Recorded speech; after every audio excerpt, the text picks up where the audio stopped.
বানাইছে পুলিশ তো এই যে আসে না। পল্লবীতে মাদক চক্রের দৌরত্ব, আনোয়ারের উপর হামলাকারীরা চিহ্নিত মাদক পরিবার।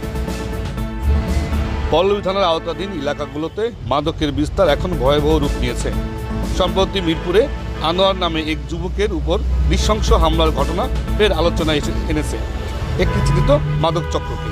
এই কথাটাই নিয়ে সে আমারে জড়ায় ধরছে। ও নেহা এবং নেহার মা আর ওর বোন, আর তিনজন ধরার পরে ওর নেহার দেওয়ালা ভাই,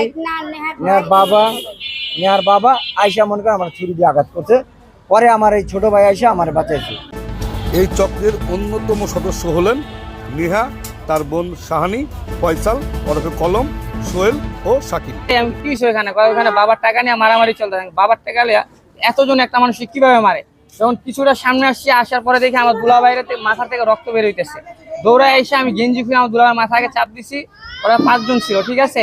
ওর বড় দুলা ভাই ছিল ফয়সাল, তারপরে ছিল নেহা, শাহানি, সোহেল, সাকিব, ঠিক আছে। ওদের ফ্যামিলি মেম্বার 5 জনই। যখন আমি আমার দুলা ভাইয়ের জড়ায় ধরে ওরা আমারও আঘাত করে, আমি না পারতে যে ভাইয়ের বাসায় গিয়ে আপনার আশ্রয় নিই, ঠিক আছে। এটা করছে ওর যে ফয়সাল, যে ওর দুলা ভাই, এটা হলো আপনার শীর্ষ ব্যবসায়ী আপনার মোহাম্মদপুরের। এক নামে চিনে, তার নাম কলম। তার নামে 4টা একাধিক মামলা আছে। বাবার 250 সহকারে 4 বার সে ধরাও খাইছে। সে নিজের গাঁও ঢাকা দেওয়ার জন্য মোহাম্মদপুরতে এখানে এসে থাকে। সে কিন্তু মোহাম্মদপুর স্থানীয়, ঠিক আছে।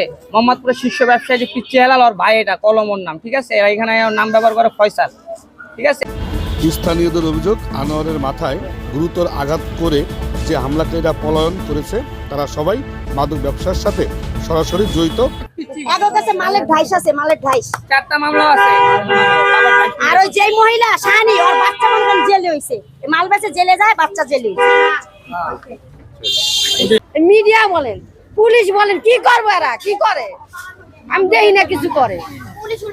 তাহলে আমি তো দেখি না কিছু করে। ওরা যদি মাইরে লাইতো, কে কি করতে পারতো? এত এত মানুষ মরে গেছে, কি করতে পারতেছে? কোন কিছু তো দেখি না।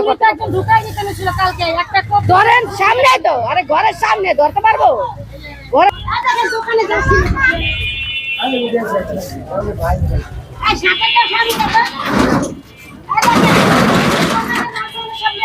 গেট খোলা ছিল, ঠিক আছে। ওই যে দেখেন উপরে 2 লাখ টাকা, 2টা পাসপোর্ট।